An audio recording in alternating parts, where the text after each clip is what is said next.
Well, howdy. Got another parable for you.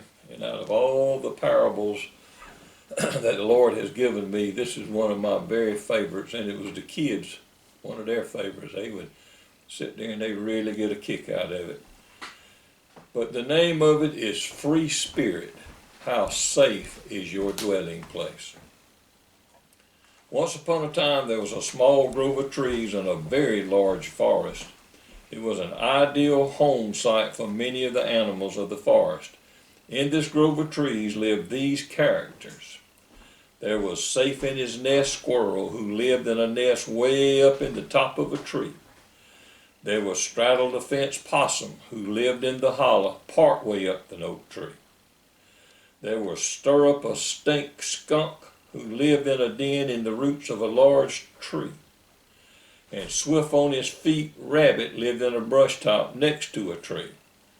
Then there was Never See the Light Mole, who lived underground. And I got some scripture here, 1 Corinthians 1:10 through 13. You might want to jot that down.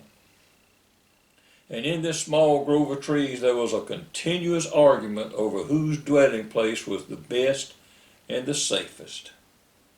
Safe in his nest Squirrel, who lived in a nest way up in the top of a tree, said, "Man, I'm way up here above all the danger. Nothing can bother me way up here in my warm, safe nest." Straddle the Fence Possum, who lived in a hollow part way up an oak tree, said, "Man, you're wrong. I'm not as high as you, but high enough. And you got a nest of leaves, but I got a home safe in an oak tree." Stir Up a Stink Skunk, who lived in a den in the roots of a large tree, said, "Both of you are wrong. Both of you are too high above me. If you fall, you'll kill your crazy selves. Those leaves around Safe in his nest Squirrel don't look very sturdy to me." And where Straddle the Fence Possum says he's so safe in a hollow in a tree, well, I've got a tree and dirt around me, and besides all that, if I don't like the way things are happening around me, I'll just create a stink. That always works. My dwelling place is definitely the safest. Swift on his feet Rabbit, who lived in a brush top next to a tree, listened patiently to all these arguments. Then, twitching his nose and flicking his ears, he says, all of you are wrong. I'm not so high that I could fall and get killed. I'm not underground where I can't run, and I'm not so sure how much good the stink does. Why, when danger is around, I just sit real still and blend into the background and hope danger won't see me. But if it does, I'll start these back legs of mine to churning and leave danger in a cloud of dust. My dwelling place is the safest. Now, old Never See the Light Mole, who lived underground, listened to all this chatter. Then mumbling continued on his way. "You're all wrong. You're all wrong," mumbled the old mole. "Why, if danger is threatening here, I just tunnel over there. And if danger threatens there, I just tunnel over here. I never see the light, and I never hear the wind. If it gets too hot up here, I'll just dig deeper in."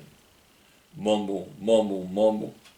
It was a never-ending argument. No one ever won, but still it continued day after day after day. Then one day a very unusual thing happened. A different creature entered the grove. All the animals watched him to see what kind of creature he was. Did he mean them harm, or would he dwell in harmony with them? They felt threatened at first, but gradually their fears were relieved when they saw that he meant them no harm. "Isn't he a strange creature?" they whispered among themselves. "He doesn't seem to know where he wants to stay. One day he stays up high, and the next day he goes underground. Then he may just stand there for a while, then next thing you know, he may just keep moving." I wrote down 1 Corinthians 2:6 through 16. All the animals slowly shook their heads and sadly clucked their tongues. "He will never survive," they said. "He can't seem to make up his mind where he wants to stop and stay. He must not be as secure as we are, because he is always sniffing the different breezes, and he continually watches the sky. Sometimes he just stands and listens very, very intently." How sad, they said. He must be some kind of free spirit. Then one day disaster struck. A terrible wind came through the grove. Safe in his nest, squirrel ran into his nest. Straddled the fence possum went into his hollow. Stir up a stink skunk went into his and hid into his den. And swift on his feet rabbit hid in his brush top. And never see the light mole just kept digging and mumbling. Suddenly with a loud crash the top of the tree came crashing down. Poor old safe in his nest squirrel, they said. Some said he was too high. Others said his place wasn't secure. Anyway, he's gone. Where is Free Spirit? Why, he was sniffing the breeze just before the wind came and he went underground. Boy, he sure was lucky not to be in the top of a tree. Then sometime later disaster struck again. A dark, ominous cloud came over the grove. All of the animals ran to their different dwelling places. Then a scary quietness came over the grove. Suddenly the quietness was shattered by a terrible crack and a boom as lightning split the sky. Several minutes later the dark cloud moved on, and Stir Up a Stink skunk, Swift on his feet rabbit, and Never See the Light mole cautiously peeked out. Then they sadly shook their heads. We tried to tell poor old Straddle the Fence. They said, boy, look how black that old tree is burned. And the smoke that drifted out from the hollow smelled suspiciously like roasted possum. Where's Free Spirit? They asked. Why, he was watching the sky, and just before the cloud came up, he left the oak tree and got on the ground. Boy, he sure was lucky, they said. Then one day later on, while Never See the Light mole was mumbling and digging, Stir Up a Stink skunk, and Swift on his feet rabbit and Free Spirit were all enjoying the warm sunshine.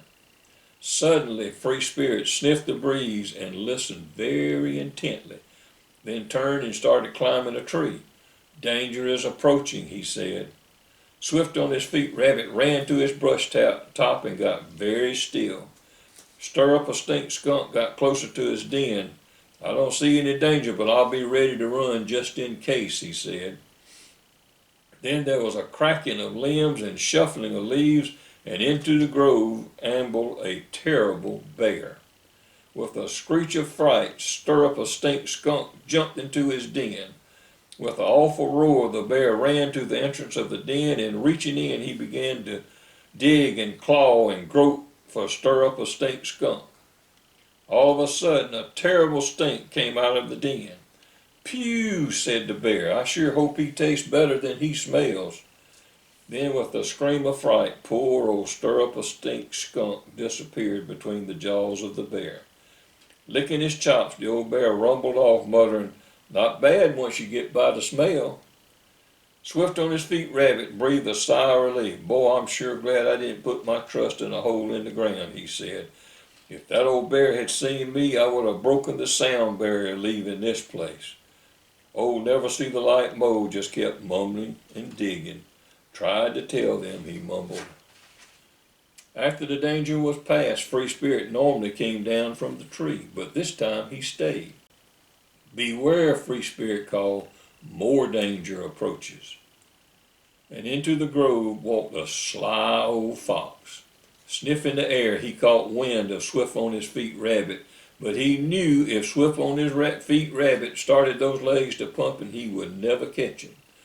So the old sly fox started through the grove mumbling, no rabbits in here, I'll just go somewhere else. But he made sure he walked very, very close to Swift on his feet rabbit's hiding place. Suddenly, with no warning, before Swift on his feet rabbit could run, the old sly fox pounced into the brush top and gobbled up poor old Swift on his feet rabbit. Well, I guess that makes me right, mumbled old Never See the Light mole. Never thought that weird Free Spirit would last as long as he has, though. Mumble, mumble. For a while, Never See the Light mole and Free Spirit were the only creatures in the grove. Then one day a badger came growling into the grove. Now, a badger is nothing but a mean, ornery, souped-up hole-digger. Smelling old Never See the Light mole, he immediately began digging after him. Better dig deeper, mumbled old Never See the Light Mo. Better dig faster, grumbled old Never See the Light Mo. Uh-oh, mumbled old Never See the Light Mo. I didn't dig deep enough or fast enough, and the old badger gobbled him up. Ezekiel 13:3-16. I'm still hungry, grumbled the badger. So am I, growled the old bear, and into the clearing strolled Free Spirit. Wonder how that weird creature would taste, growled the bear. Don't know, grumbled the old badger. Never ate one of those. Wonder why he's not afraid of us, the badger asked. I don't know, growled the bear, but at least I won't have to chase him. I get the first serving and you can have what's left. And with a roar he ripped into Free Spirit. For a while the old badger couldn't see anything for the dust and the leaves and the dirt and the fur. Strange, thought the badger. That looks like bear fur. Suddenly the old bear came streaking by with most of his fur gone and a terrible look of fear on his face. Run! Run for your life, he screamed. There's a whole army in there. But when the dust had settled, all the badger could see was Free Spirit, and Free Spirit was looking at him. Well, I'm too young and too pretty to die today, grumbled the old badger as he ambled off. Now the grove is quiet. There's no more arguing about whose dwelling place is the safest, because no one is left except Free Spirit. And he's still sniffing the breeze, watching the sky, and listening very, very intently. What is the moral of the story, you ask? You cannot box up God's Spirit. You must test the winds, watch the signs, and listen for the whisper of his voice. Heed his warnings and stay out of the clutches of the enemy. Stay clad in your armor and armed with your sword, which is the word of God, because the Spirit is yours, because the victory is yours. Ephesians 6:10-19. Hope you enjoyed that. I hope you get a lot out of it, because it's been one of my favorites. Well, let's see. When did the Lord give me this? I think it was 78. Yep, 10/29/78. How safe is your dwelling place? All right. Thank you for listening. Hope I helped you.